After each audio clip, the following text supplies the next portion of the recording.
Everyone, स्वागत है आपका मेरे एएमए एजुकेशन चैनल के ऊपर। आज की हमारी वीडियो के अंदर हम करेंगे credit card e commerce unit second के मेरे नोट्स। हमारी जो पिछली वीडियो थी उसके अंदर हमने किया था debit card methods of electronic payment system.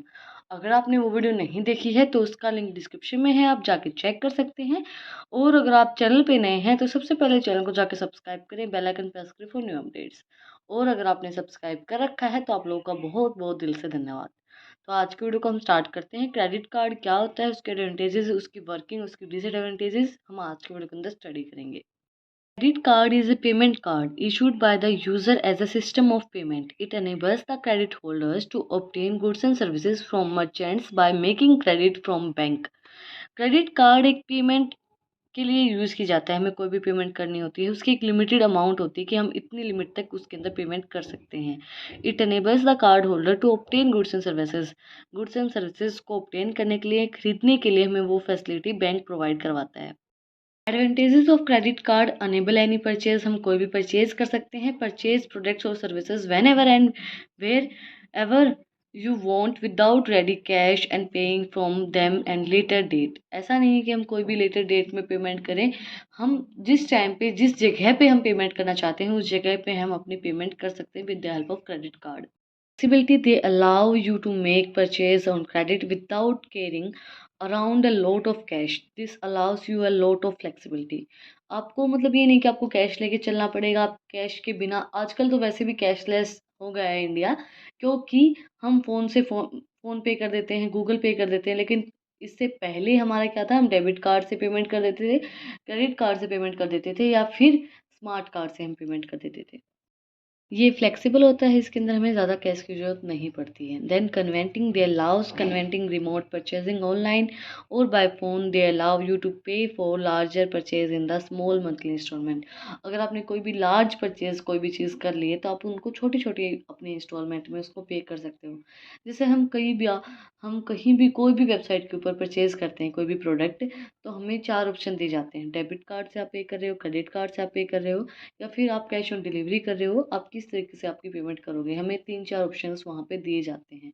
तो वही चीज़ है, आप कोई भी परचेज़ ऑनलाइन कर रहे हो तो वहाँ पे भी आप उसके थ्रू आप पेमेंट कर सकते हो, या फिर आपको कहीं ज़रूरत पड़े तो आप वहाँ पे भी स्वाइप मशीन होती है, उसके थ्रू आप अपनी पेमेंट कर सकते हो। देन नेक्स्ट हमारा सेफ्टी: मिस हैंडलिंग्स, स्टीलिंग्स और कार्च इज़ अवॉइडेड। जो हमारी कार्च होती है, मिस हैंडलिंग होती है, वो इसके अंदर अवॉइड की जाती है।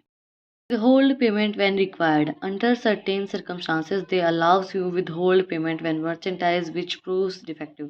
आपको जिस टाइम पे भी ज़रूरत होती है उस टाइम पे आप पेमेंट आपकी इसके थ्रू आप कर सकते हो। किसी चीज़ के लाभ है तो हानियाँ होंगी ही होंगी भाई, ऑब्वियसली बात है। Disadvantages of credit card: disadvantages क्या होंगे? Impulsive buying: you may becomes an impulsive buyers and tends to over spending because of the case of credit card. क्या होता है कि आपके पास अगर क्रेडिट कार्ड होता है तो मतलब ये नहीं होता कि आपके पास, आपको ये लगे कि भाई अनलिमिटेड आपके पास अमाउंट है। आप ये एक नेचर होता है एक इंसान का कि अगर आपके पास जितने पैसे होंगे आप ये सोचोगे कि मैं इनको खर्च दूँ। जितने ज़्यादा, मेरी तो ये आदत है भाई, मैं अपनी बताती हूँ।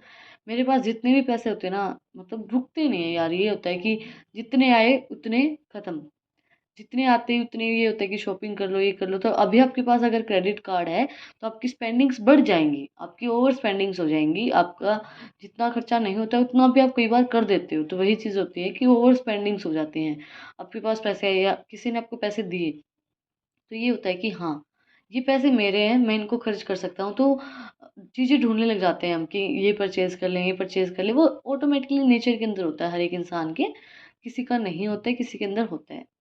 ज़्यादा पैसे स्पेंड नहीं करने चाहिए, ज़्यादा हमें सेव ही करनी चाहिए, सेविंग ही करनी चाहिए आगे फ्यूचर के लिए।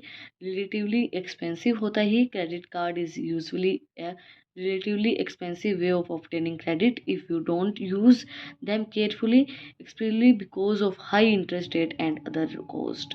क्योंकि ये एक्सपेंसिव इसलिए होता है क्योंकि इसके अंदर हमें हाई इंटरेस्ट रेट पे करना पड़ता है और बहुत ज़्यादा अलग अलग कॉस्ट हमें पे करनी पड़ती हैं। Misuse of cash: lost or stolen cards may result in some unwanted expensive and inconvenience. आपका कार्ड गुम हो गया है, चोरी हो गया है, तो उस टाइम पे आपका मिसयूज़ हो सकता है आपके कैश के साथ, आपका कैश निकाला जाता है पूरा। और जैसे कि हम क्रेडिट कार्ड का कहीं भी हम अपना नंबर दे देते हैं तो उस टाइम पे भी उसकी चोरी हो जाती है, थेफ्ट हो जाता है। इंक्रीज़ इन डेब्ट, the use of a large number of credit card can you even further debt, आपके जो फर्दर डेट है उनको इंक्रीज़ करते हैं ये। अब इसकी वर्किंग किस टाइप से होगी, इसको हम 3 फेजेस के अंदर डिवाइड करेंगे। फर्स्ट हमारा फेज है purchase of goods. Access and purchase of goods in the this consumer access the merchant services and purchase the goods from which he needed. जिस चीज़ की उनको ज़रूरत होती है, जिनकी उनको नीड होती है, उन गुड्स को परचेज कर लेते हैं। Payment by the credit card, then उसने जो भी परचेज किया है उसकी क्रेडिट कार्ड के थ्रू अपनी पेमेंट कर देते हैं। Consumers sends his credit card information to merchant, consumer जो है वो अपने मर्चेंट से जो भी इन्फॉर्मेशन होती है उसको वो सेंड कर देता है और उससे पेमेंट कर देता है। सेकेंड हमारा फेज है क्रेडिट ऑथेंटिकेशंस। क्रेडिट ऑथेंटिकेशंस के अंदर क्या है, merchant contact clearing houses for obtaining credit card information about it's validity and other relative information.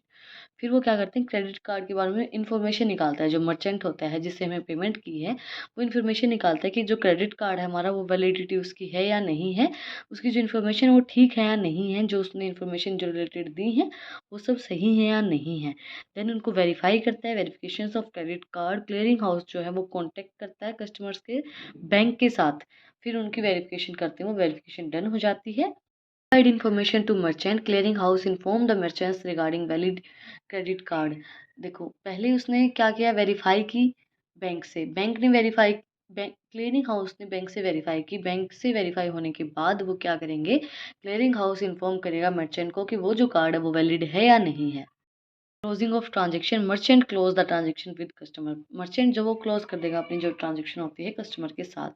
Third हमारा फेज होता है collection of payment. Credit card receipt sends to merchant bank, credit card जो है वो रिसिप्ट सेंड करता है merchant bank से। Merchant bank serves provide credit card receipt to bank, merchant bank जो क्रेडिट कार्ड की जो रिसिप्ट होती है वो बैंक को सेंड करता है, क्योंकि बैंक फिर उससे पैसे लेगा कि उसने जितने भी पैसे का परचेज किया है। Then forward of receipt and receive the payment, then वो फॉरवर्ड करता है रिसिप्ट को, उसने बैंक के पास रिसिप्ट भेजी कि इतने की उसने पेमेंट उसने परचेज किया है, तो वो फॉरवर्ड कर देंगे रिसिप्ट को और उसकी पेमेंट कर देंगे। Merchant bank forward the receipt and obtain the payment from customer, merchant bank जो फॉरवर्ड कर देगा रिसिप्ट को कस्टमर को दे देगा और जो ऑब्टेन कर लेगा जो पेमेंट बैंक ने की है। देन मंथली अपडेट होंगी consumer, bank update the consumer with the monthly system, consumer को अपडेट करेंगे वो कि आपने एक महीने के अंदर कितनी शॉपिंग की है, आपको कितना पे करना पड़ेगा, कितनी आपको मंथली जो भी चार्जेस होंगे उनके वो सब आपको पे करने पड़ेंगे, वो उनको मंथली अपडेट किया जाता है। ये वर्किंग है इसकी। सबसे पहले जो हमारा कस्टमर है और मर्चेंट है, कस्टमर क्या करेगा, एक्सेस करेगा परचेज को, परचेज करेगा गुड्स को, देन पेमेंट करेगा डेबिट कार्ड या क्रेडिट कार्ड के थ्रू मर्चेंट को। देन क्या होगा, अकाउंट की ऑथेंटिकेशंस होंगी, फिर उसको वेरीफाई किया जाएगा डेबिट कार्ड के थ्रू। डेबिट कार्ड जो भी उसके डेबिट कार्ड होंगे उसकी वेरिफिकेशन होगी, डेबिट कार्ड वेरीफाइड होंगे। देन क्या किया जाएगा, क्लोज कर दी जाएंगी उसकी ट्रांजेक्शन को, देन उसके बिल सेंड किए जाएंगे मर्चेंट बैंक के थ्रू, फॉरवर्ड की जाएगी जो भी इन्फॉर्मेशन है रिसिप्ट्स और पेमेंट की। देन कस्टमर बैंक क्या करेगा, मंथली अपडेट देगा कस्टमर को कि आपको इतनी इतनी पेमेंट्स करनी है। हमारा सेकंड मेथड कंप्लीट हो गया है इलेक्ट्रॉनिक पेमेंट सिस्टम का। अगर आपको आज की वीडियो पसंद आई तो आप लोगों को पता ही क्या करना है, कमेंट सेक्शन में जो बताना है कि आपको वीडियो कैसी लगी। कोई भी डाउट है तो वो भी आप लोग कमेंट सेक्शन में मुझसे पूछ सकते हैं। और अगर आपको इन नोट्स की पीडीएफ चाहिए तो टेलीग्राम चैनल का लिंक भी डिस्क्रिप्शन में है, आप उसको भी जाके सब्सक्राइब कर सकते हैं। फिर मिलते हैं एक नई वीडियो के साथ, एक नए टॉपिक के साथ। Thank you for watching my video.